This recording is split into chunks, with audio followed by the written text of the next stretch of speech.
Hello, I have got chapter 11 of Barnaby Brocket today. So, chapter 11 is called The Cotton Bud Prince. Last stop, last stop. Barnaby opened his eyes and gave a great stretch, unsure exactly where he was at first, and then remembering the Fonseca Express. It smells like coffee in here, said the conductor, opening the window to allow the air in. It's my rucksack, explained Barnaby, sitting up and untying his seatbelt before pulling it on, for the bag, filled to the brim with coffee beans, had been a parting gift from Ethel and Marjorie, something to keep him grounded when he arrived in Rio de Janeiro. He'd been so tired when he arrived at the train station in Sao Paulo, but the journey must have refreshed him, for he felt very alert now, as if he'd slept for days. Stepping down onto the platform, however, he was surprised to see a sign that said Penn Station. "Excuse me," he asked a passing policeman, "which direction do I go for Rio de Janeiro Airport?" "About 5,000 miles that way, kid," the man replied, pointing towards the exit doors. 5,000 miles, said Barnaby, gasping in astonishment. "Where am I exactly?" "New York," said the cop. "The most magnificent city in the world." "Actually, that's Sydney," said Barnaby, who might have been surprised to find himself in North America rather than South, but wasn't going to allow a mistake like that to go unchallenged. The policeman didn't seem to mind, however, simply shrugging his shoulders and moving on while Barnaby made his way out of the station, wondering what on earth he should do next. He had obviously slept for the entire journey, and his flight to Sydney had departed without him.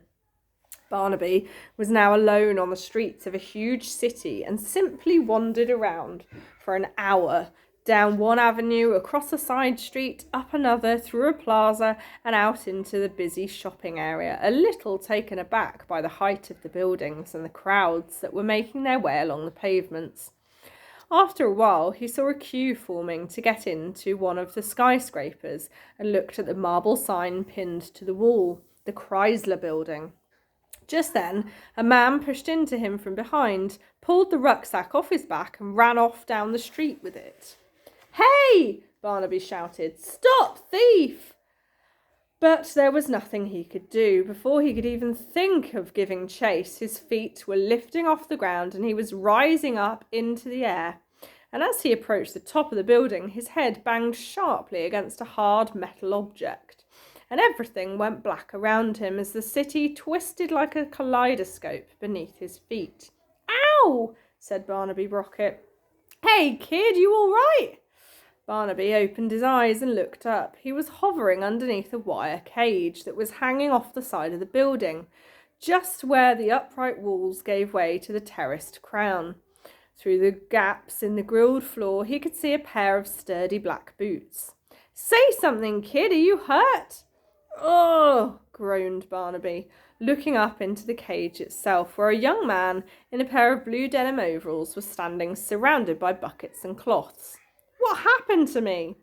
"You came sailing up here like a balloon with the air let out," replied the young man, "then crashed into me and hit your head. How do you do that anyway?" "I float," said Barnaby, making eye contact with a passing hawk that was making its way down. There's a picture there of the Chrysler Building in New York, and you can just see Barnaby's just there floating.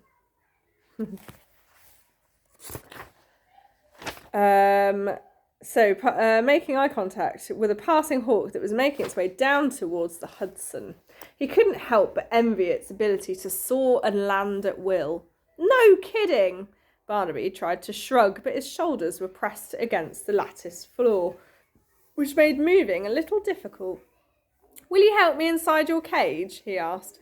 "Of course," said the young man, reaching over the side and taking hold of Barnaby's ears to pull him in, and then keeping his hands pressed firmly on the boy's shoulders to stop him floating away again. "This is a first," he said, shaking his head in disbelief. "I don't normally get visitors up here." "You're a window cleaner?" asked Barnaby, looking around at the various scrubbers, squeegees, scrapers and sponges that littered the floor of the cage. "That's the day job anyway, stops me from going hungry." Barnaby craned his neck and stared up towards the top of the building, tilting his head to get a better view of the triangular windows and the ribbed steel arches that surrounded them. Impressive, isn't it? It takes me a whole week to clean them all, you know. The name's Joshua, by the way, the young man added, extending his hand. Joshua Pruitt. Barnaby Brocket, said Barnaby. That's a nasty bump you've got on your head, said Joshua, parting Barnaby's hair a little with his fingers. We need to clean that up a little. You want to come back down with me? Barnaby looked around. He didn't have much choice, really. It was either go back down to the street level or float away into the sky. All right, then, he said. Joshua nodded and lifted a metal brick that was hanging from the side of the cage walls, slapped his hands down on a large green button, and they began to descend. He kept a tight hold of Barnaby's hand as they went round the corner and entered the building through the service entrance, crossing the floor towards a single grey lift. Once inside, he pressed the button marked -3, and they began to descend into the depths of the building. Leaving the lift, they made their way along a twisty corridor with grey stone walls covered in ancient-looking pipes that made strange gurgling sounds as they passed by, before descending a short flight of uneven steps and opening a large metal door that led into a dark, gloomy room. Joshua pulled a cord and a single light bulb illuminated what appeared to be someone's makeshift home. In the corner was a sleeping bag, and next to it some empty cups, a couple of books, and a half-eaten sandwich. Sorry about the mess, said Joshua, looking a little embarrassed. I don't tidy up as much as I should. Do you live down here? Asked Barnaby. Sure do. I can't afford a place of my own, so I thought I'd stay here for a while. He scratched his head and looked a little unhappy that this was the best that life was offering him. It's better than paying rent for some tiny box on the opposite side of the city. Barnaby wondered what might lead to someone living underneath a building like this, and where the young man's parents were. Will I end up in a place like this? He asked himself as Joshua rummaged in a box in the corner of the room and pulled out a bottle of something green and gloopy looking and a couple of band-aids. What if I never make it home at all? Good as new, said Joshua, dabbing the disinfectant on Barnaby's head with a cotton ball and crossing the band-aids in an X shape over the bruise. You feel better now? Much better, said Barnaby. He sat down on one of the large round pipes that ran along the base of the walls and held on to it tightly as the ceiling was made almost entirely of steel. It was at moments like this that he longed for his David Jones Bellissimo plush medium mattress. OK, Barnaby, said Joshua. Let me just put these things away and we'll get you back upstairs. As he disappeared round the corner, Barnaby's attention was taken by an open door on the opposite side of the room. He stood up and made his way carefully towards it, holding on to the steel girders like a monkey swinging from vine to vine. Scattered around the floor of the next room was a most unusual collection of sculptures, all made out of iron and twisted into strange but interesting shapes, some with strips of wood buried in the centre, their wooden hearts flecked with an icy blue paint. There didn't seem to be any particular sense to the designs, and each one was different to the next. But when he picked one up, he was intrigued by the object he was holding. They looked like pieces you might find in an art gallery or a museum. A moment later, his attention was taken by something equally unexpected that sat in the corner of the room.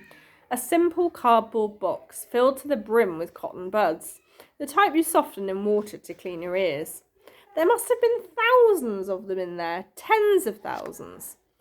I thought you'd floated away, said a voice from behind him, and he spun around to see Joshua, who'd followed him inside. Did you do these? Asked Barnaby, looking around at the sculptures. Sure did. You like them? They're really good. What do they mean? You have to decide that for yourself. Each one means something different to me. I told you that being a window cleaner was only my day job. I'm an artist, really, or I want to be anyway. Not that I can get anyone to look at my work or buy it. You have no idea how snooty all the gallery owners in this city are. Maybe I'm wasting my time, I don't know. And what about the box of cotton buds? Asked Barnaby. Are they art too? No, said Joshua, smiling. No, that's just a box of cotton buds. You must have very dirty ears.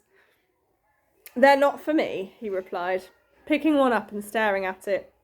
I just keep them to remember my family by. It can get pretty lonely this far underground, you know. Most people keep photographs, said Barnaby. Well, I've got one or two of those in my wallet too, but cotton buds is my family business, so they remind me of home. My father's the cotton bud king of America, which makes me the prince, I guess. You ever heard of Samuel Pruitt? Barnaby shook his head. Well, I suppose he isn't very famous, but he's very, very rich. He invented the cotton bud, and any time anyone in the world buys a pack of buds to clean out their ears, my father makes a quarter. That's a lot of quarters. Put them all together and they make a lot of dollars.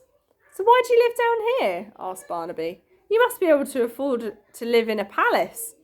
That's my father's money, said Joshua, steering Barnaby back towards the corridor.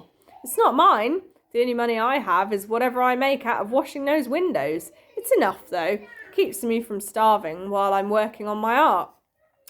He cut me off without a dime. Won't let me in the house. Won't have anything to do with me.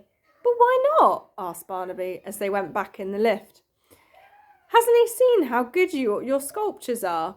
He's not really an art lover. That's the problem. He's only interested in money. And that's what he wanted me to be interested in too. He tried to teach me the cotton bud business. He wanted me to come to work for him. And then when he retired, I was meant to take over. But you want to know a secret? Cotton buds, they're just not that interesting. I suppose not. And anyway, I wanted to do what I wanted to do with my life, not what someone else wanted me to do with it. So here I am, living like a rat, spending every night working on these pieces, and starting to think that maybe he was right all along. No one's ever going to take me seriously. Maybe I should pack it all in. They were back on the street now, and Joshua handed across a pair of iron weights and that he'd taken from the underground room. Slip these into your shoes, he said, not noticing that Barnaby had also taken something and hidden it in his back pocket. It'll be difficult to walk with them, but at least it should stop you from floating away for a little while. Thanks, said Barnaby. And thanks for fixing my head too. Most people wouldn't have cared. Most people are a lot of hard work, said Joshua, waving a hand in the air as he climbed into his window washing unit, pressed the green button and started to rise upwards once again. Take care of yourself, Barnaby Brocket. New York can be a pretty dangerous place, you know. And that's the end of that chapter. So he's met another friend in his journey. He's met Joshua. So I have more for you soon.